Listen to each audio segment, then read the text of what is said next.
The Abbasid Caliphate has crumbled. The vast Islamic empire that once stretched from India to Spain has now been fragmented. Spain is beyond Abbasid control. Egypt is taken over by the Fatimid dynasty, and the northern frontiers are under Seljuk control. Even part of the Levant and the Holy Land are now lost to the Christian Crusader forces.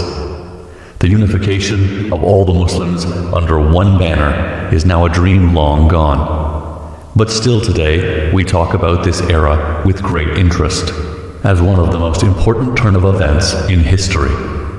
The influence of this era still shapes the idea of chivalry and glory in popular culture. Films are made, books are written, comics and games are created.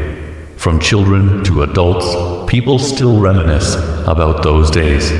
Even after almost 800 years, the legends of this era influenced the geopolitics of the Middle East. And all these are mostly because of the work of one single man, Salahuddin, the Righteous. He was the last great sultan of the Abbasid Caliphate. More than that, he was the last sultan who had a dream and dared to make it a reality. The dream of a unified Islamic force. The dream of reinstating the legacy and honor of the Caliphate. The dream of a free Jerusalem, free from the Crusaders. Yet Salahuddin did not have one swift victory after another, like any other great conqueror. He tried, he failed, he persisted, and learned from his mistakes, and came back stronger. He was bold, dutiful, and intelligent, yet his reign was filled with setbacks, treachery, and disappointments. That is why Salahuddin is so beloved. He is not like a hero from ancient mythology with superpowers. Rather, he is more of a human, flesh and bone. He is a hero not because he was the chosen one, rather because he was courageous enough to be one. He chose himself to become the one. As we dive into his life in the next couple of weeks, we will see how this hero was forged in hardship and courage. In the year 1149, a young boy of 10 named Yusuf ibn Ayyub was playing in the yard of his home. Suddenly, he heard a call from the minaret of the mosque. The Zengid Sultan, Nur ad-Din Zengi, has returned victorious after a decisive battle with the Crusaders in Edessa. Edessa is now part of the Islamic Zengid dynasty. Hearing this news, people flood the streets in victory procession. The bravery and praise of Nur ad-Din is on everyone's tongue. Young Yusuf joins the rally as well. This event will have an everlasting effect on his young mind. Fighting the Crusaders and bringing back the lost glory of the Muslims will set the course of his life. Young Yusuf will grow up one day to be recognized as Salahuddin. At the age of 15, Salahuddin moved to Damascus with his family to complete his study. Damascus was then the capital of the Zengid dynasty, seat of Nur ad-Din. Salahuddin joined a madrasa in Damascus. We can think of a madrasa like a high school in the modern era. Salahuddin started learning about geometry, algebra, geography, as well as the Quran and other fields of Islamic study.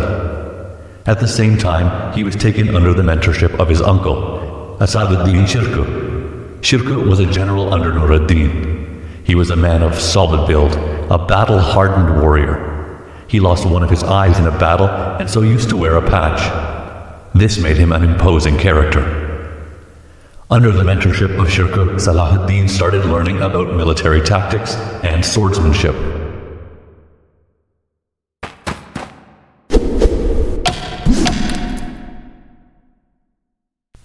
After completing the training, Salahuddin joined Shirkuh's battalion and entered regular military service in the Zengid army.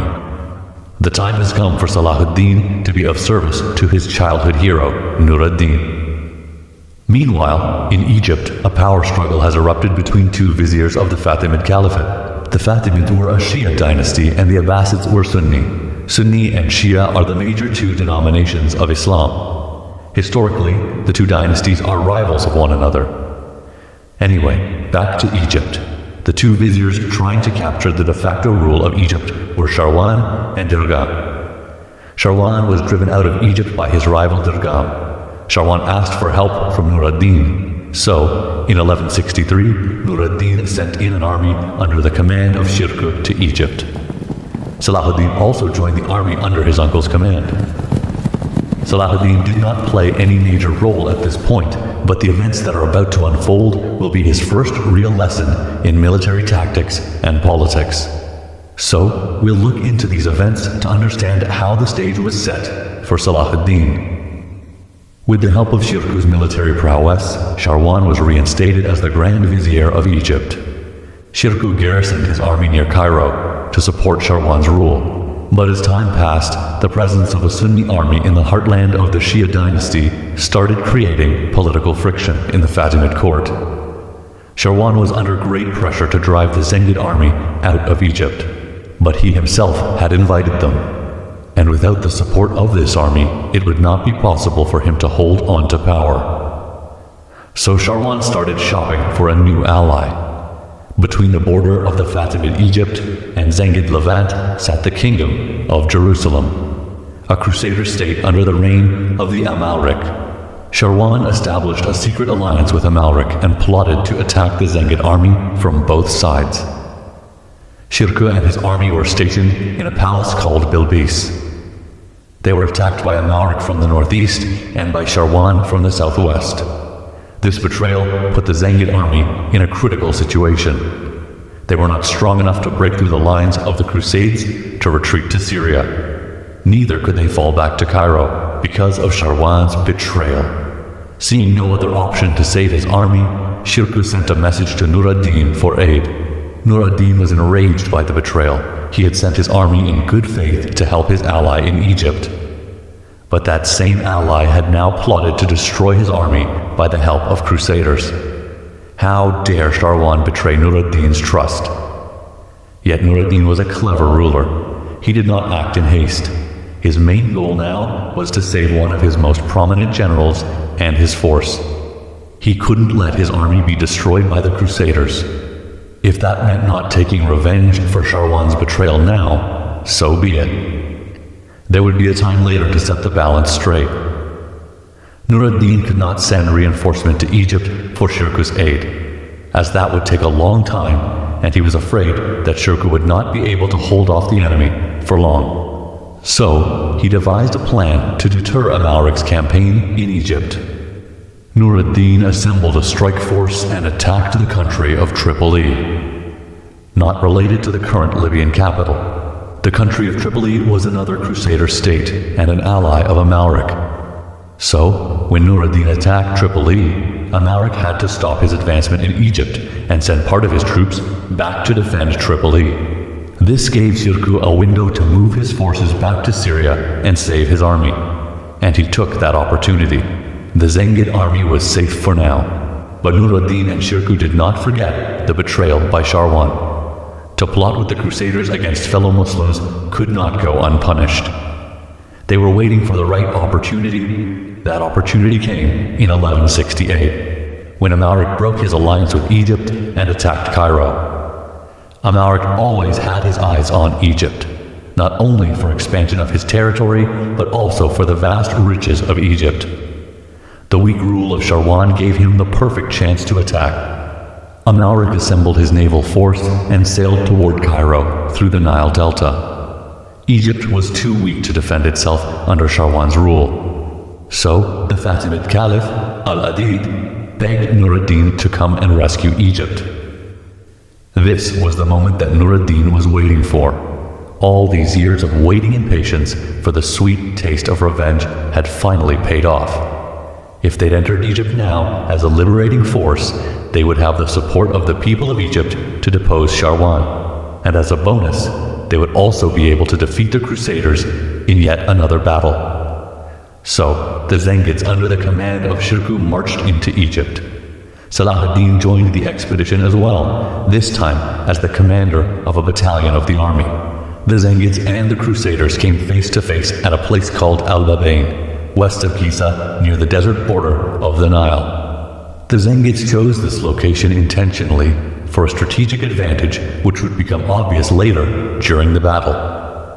For the time being, Saladin took control of the right wing of the army, and Shirkuh took the central command. The Crusader army was greater in number and stronger in arms than the Zengids, so Shirkuh and Saladin started discussing a battle strategy to make those advantages of the Crusaders ineffective. They came up with a clever plan. Saladin would impersonate the central commander of the army and pretend his soldiers were the central contingent. Shirkuh did not station all of his troops in the battlefield and hid part of them behind the dunes in the desert. As the Crusaders did not realize the plan, they charged with full might toward the Zengid central force. This was the moment Saladin had been preparing for all of his military life. If he couldn't defeat the enemy with sheer strength, he would do it through strategy. As planned, Saladin staged a feigned retreat. He commanded his army to fall back into the desert. The Crusaders chased Saladin and fell right into his trap. The heavy cavalry of the Crusaders lost their advantage in the steep and sandy terrain. They could not move quickly, whereas the lighter Zengid cavalry could move much faster on the same terrain. So the early advantage of the Crusaders was lost. Their lines broke down and the battle was fragmented into smaller skirmishes rather than a concentrated central attack. Shirkuh was waiting for the exact moment. He took his reserve force and returned to the offensive, and at the same time, Saladin turned back with his force and launched a counterattack from the other side. Stuck between the dual offenses, the Crusader army was completely crushed. This was the first sign of Saladin's military genius, his first taste of victory against the Crusaders. From now on, Saladin is no more a bystander. He now has an active role to play. The young boy, inspired by the tales of defeating the Crusaders, is now capable of defeating the Crusaders on his own. Join us next time as we explore the early years of Saladin's administrative and military career, how he becomes the Grand Vizier, protects Egypt from yet another Crusader attack, strengthens the nation, and eventually becomes the Sultan of Egypt. Saladin Part 2: Shifting Tides. The main streets of Cairo. People are gathered on both sides to celebrate the victory of the Muslims against the Crusaders. The victorious Zengid army is marching toward the royal palace of the Fatimid Caliph. People are screaming with joy and showering the soldiers with flowers. At the head of the marching army is the General Shirkuh, and just behind him rides Saladin, the young hero, head held high with pride and honor. But little does he know what is about to unfold in the coming months. Once Shirkuh and his commanders reached the Fatimid court, the Caliph, Al-Adid, greeted them with great joy and generosity. He offered Shirkuh the role of the Grand Vizier of Egypt. Shirkuh took this offer without hesitation, but he hasn't forgotten about the betrayal of Shawar. And he knew perfectly well that if he lets Shawar free, he will plot to strike back again. So Shirkuh's first command was to arrest Shawar and execute him. It was also a warning to everyone. Anyone who dares to side with the Crusaders will only meet one end: death. Shirkuh was a man who enjoyed food and frequently arranged lavish feasts for his guests. On one such occasion, after feasting on a large meal, Shirkuh fell ill. The illness soon proved to be fatal. Shirkuh died only 2 months after he became the vizier. Saladin lost his beloved uncle and trusted mentor. Now, he had to stand on his own without Shirkuh's support and guidance. As Saladin mourned the death of his uncle, Shirkuh, the leaders or emirs of different factions and military groups from both the Fatimid side and the Zengid side started arguing about who would be the next vizier of Egypt. The Fatimids wanted a weak vizier so that he could not gather much political influence. Electing a strong Sunni vizier wouldn't show particular strength of the Shia Caliphate, whereas the Zengids pushed for a strong leader as the vizier so that they can have a solid influence on the Fatimid Caliphate and its inner politics. The arguments went on for days. Then, one day, a messenger arrived at the court. He brought a letter from Nur ad-Din. In that letter, Nur ad-Din recommended Saladin as Shirkuh's successor and requested Caliph Al-Adid to appoint Saladin as the vizier. After all, Saladin's family had been of great service for many years to both Nur ad-Din and Al-Adid. The Fatimid emirs supported this nomination as they thought Saladin was young and inexperienced. They thought he would easily fall in the role of vizier. On the other hand, the Zengid emirs saw Saladin's leadership on the battlefield and believed they could put trust in his abilities, so they agreed to the proposal as well. As a result, Saladin became the de facto ruler of Egypt, the Grand Vizier of the Fatimid Caliphate at the age of 30 in early 1169. Saladin had never had such power and independence before. But he was still in a tug of war between the Fatimid Caliphate and the Abbasid Caliphate through Nur-ad-Din. And as we have discussed before, these two caliphates, one Shia and the other Sunni, were never on friendly terms. So Saladin now had the problem of split loyalty. As the vizier, he owed his loyalty to the Fatimid Caliphate in Egypt. At the same time, as the general of Nur-ad-Din, he owed his loyalty to the Zengid dynasty and thereby to the Abbasid Caliphate in Baghdad. This actually made it very difficult for Saladin to do what he wanted to do: help the people, unite the people, and free the Holy Lands from the Crusaders. Soon after his appointment as the vizier, the internal political conflict in Egypt started to weigh heavy on Saladin. He tried to focus his mind on rebuilding the Egyptian nation. He commissioned several hospitals and madrasas, which are kind of like universities by modern standards. He started investing in improving infrastructure and defense of major Egyptian cities. One evening, Saladin was busy in his study thinking about his plan for the nation, when there was a sudden knock on the door, followed by several loud knocks. Saladin ordered the person to come in. It was Ali bin Sufyan, the chief of his bodyguards. He brought grave news.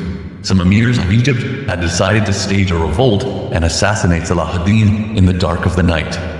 Saladin suspected that he would not have the full support of the emirs of Egypt, who did not like a Sunni vizier under the Shia Fatimid Caliphate, but he never expected that they would plot to kill him. Saladin was saddened. He had just started a few months ago. What had he done to deserve such treachery? But he had to control his emotions. He had to act fast before the rebels could strike first. He ordered his own bodyguards to capture the main conspirator, a high official for the Fatimid palace.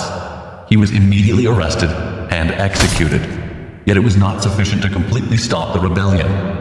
The following day, several other Fatimid emirs with almost 50,000 soldiers started a revolt in different parts of Egypt.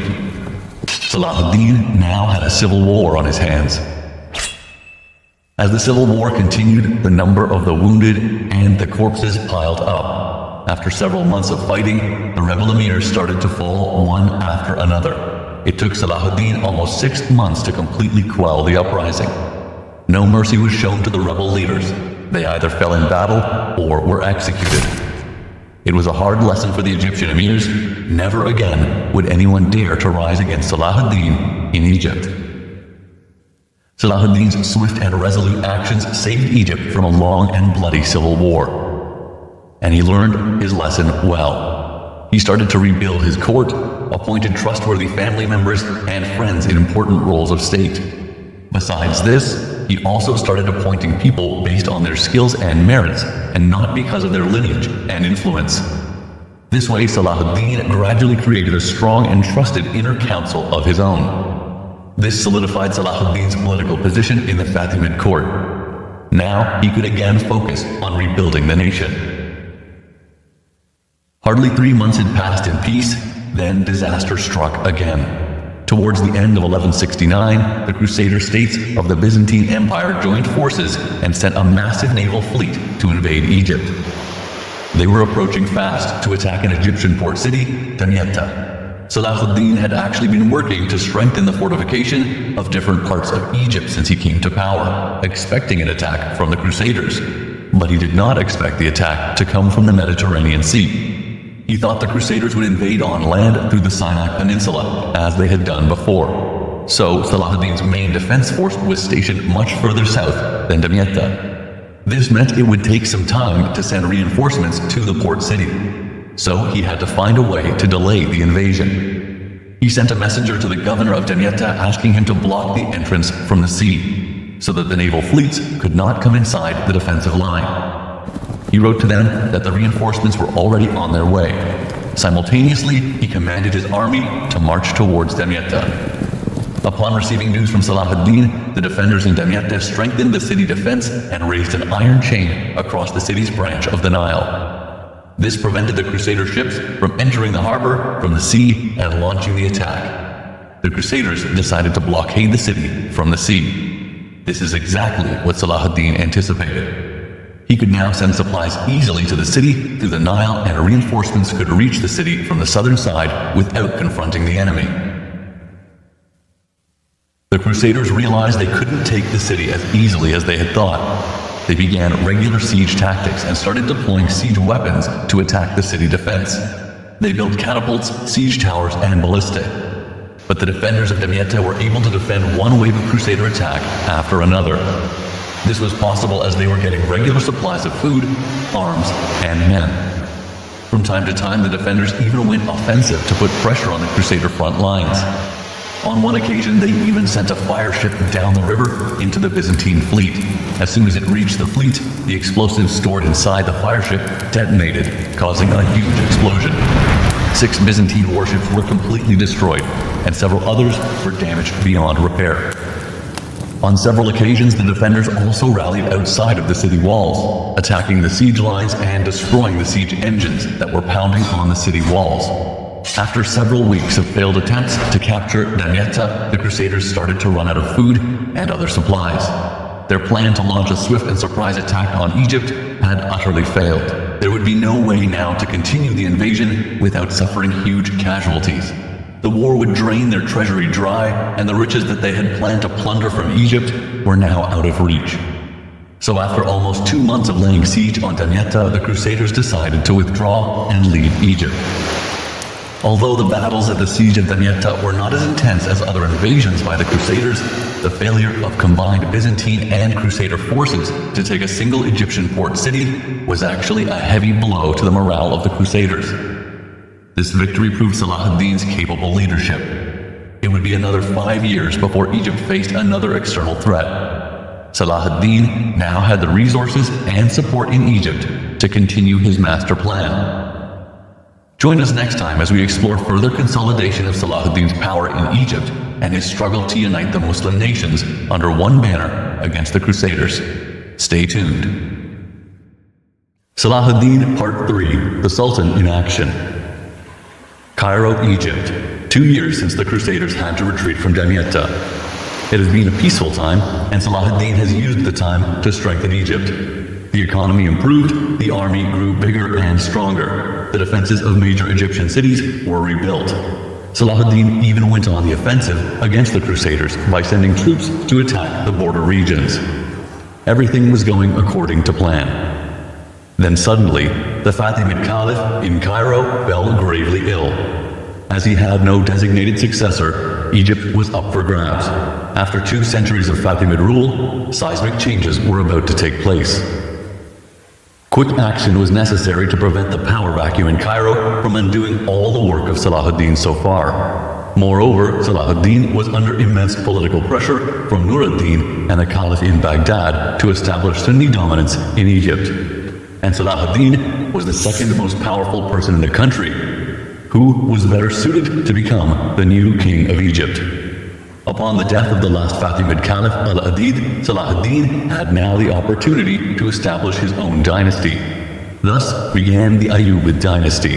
This was uncharted territory for Saladin. He'd always had big plans, but until now he did not have the complete independence and the unmatched power to work on them. Egypt belongs to Saladin now, and he has total control of every aspect of it. And so begins Saladin's great leap forward. Immediately upon sitting on the throne, he proclaimed the Caliph in Baghdad as Caliph, and Egypt became part of the Abbasid Caliphate. Saladin would be a semi-independent ruler with the title Sultan of Egypt. Saladin was still theoretically under Nur ad-Din's command, and he did not want to damage that relationship. So Saladin arranged for a handsome annual tribute for Nur ad-Din, making sure that he had no opponents from the Muslim side to challenge his power in Egypt. Once the external support was ensured, Saladin focused on his own dynastic ambitions. No doubt the dream of freeing the Holy Lands was always burning inside of him. but he understood that he couldn't launch a campaign against the Crusaders unless he established a powerful empire in Egypt first. Saladin turned the wheel of change in Egypt. His council revised the tax codes, ensuring further revenue of the state, redistributed the land, ensuring royalty at local leadership levels, replaced the corrupted provincial officers with skilled officers, ensuring effective administration of the state and less chance of conspiracy against the Ayyubids. Saladin showed everyone that when it comes to being a sultan, he had his own way of doing things. Syria under Nur ad-Din and Egypt under Saladin provided a perfect opportunity to attack the Crusader state kingdom of Jerusalem from two different sides. A plan was drawn out. Both Nur ad-Din and Saladin started marching from their own capitals. But halfway to the battleground, Saladin returned to Cairo. Nur ad-Din found himself alone on the battlefield. He continued on with the assault, but ultimately the campaign was not successful. Until today, we do not know for sure why Saladin turned back. He wrote to Nur ad-Din about the possibility of a rebellion in Cairo in his absence, which many scholars argue was not a good enough reason. But what we know for sure is that this event caused a divide in the trust between Nur ad-Din and Saladin, and over time, this divide would only grow bigger. Although disappointed, Nur ad-Din was content with Saladin for the time being. He was still receiving the tribute from Egypt. However, Saladin's not showing up initiated a lot of rumors and conspiracy theories in the Zengid court. In general, it was seen by the Zengid emirs as Saladin's defiance of Nur ad-Din's command. In the meantime, Saladin was busy in Egypt. The steps he initially took after coming to power started bearing fruits. His army fought skirmishes in the southern and western boundaries of Egypt, launched a campaign against Yemen, and established a strong naval presence along the Red Sea coasts, thereby extending Saladin's control to Sudan, Mecca, Medina, and Yemen. Both his treasury and his political influence were enriched by these missions. Saladin won the heart and trust of the Egyptians, and people were ready to support his cause.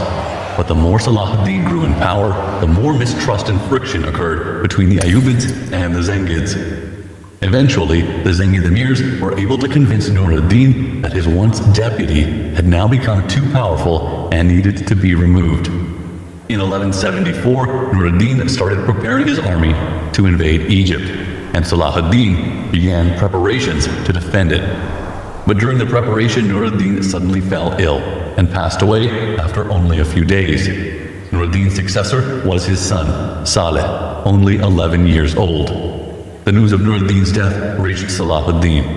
Undoubtedly, the death of his childhood hero and mentor had a massive impact on his state of mind. Although they were not on friendly terms at the time of his death, Saladin always had a great respect for Nur ad-Din for his effort to unite the Muslims of Syria against the Crusaders. Yet Saladin was relieved to some extent, knowing that the civil war between Syria and Egypt would now be avoided. That night, Saladin went to the balcony of his quarters. As he looked towards the horizon beyond the vast expanse of his capital city, all the mixed feelings and thoughts regarding Nur ad-Din's death unfolded in his mind. Not only did this impact his personal feelings, the news had also major political implications. Nur ad-Din's death changed the entire geopolitical dynamic of the region. Surely, the young son of Nur ad-Din wouldn't be able to practice the same power his father did. The power vacuum would create infighting among the Zengids. What actions should Saladin take now?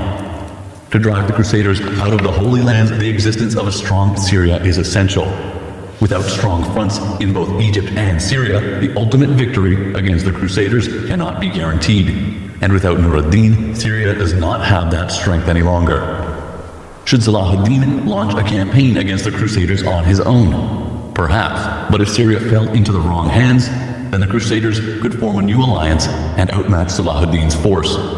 Should he then annex Syria first to prevent that? He could, but the values and Islamic teachings that he grew up with prevented him from doing so.